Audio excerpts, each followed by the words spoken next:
Profession এটা হওয়াটা কাম্য না আমার মনে হয়।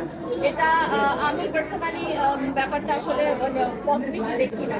কিন্তু আমি যতটুকু জানি যে যারা আসলে এটাতেই প্রফেশন হিসেবে নিয়েছেন বা যারা আসলে এটা করেন তারা অ্যাজ এ প্রফেশনই করেন, মানে এটাতে একদমই কোনো ধরনের এত মানে ইমোশন কাজ করে না। ওনাদের জন্য কাস্টমারটা আসলে জাস্ট হচ্ছে আমি কি বলবো মানে 100% প্রফেশনাল হয়।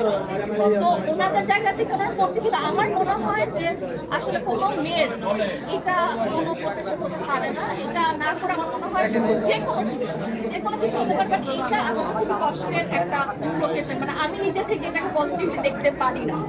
উপলব্ধি বলতে ভাই আসলে প্রথম থেকেই তো এই ব্যাপারটা যখনই আমি মানে আমি বুঝতে শিখেছি, তো আমার কাছে মনে হয় যে ব্যাপারটা যেটা বললাম আসলে আমার কাছে মনে হয় যে মানে এই জিনিসটা বোঝানো যাবে না যেটা কেমন ধরনের একটা ইমোশন কাজ করে, যে একটা মেয়ে আসলে এই কাজে ইনভলভ প্রত্যেকদিন।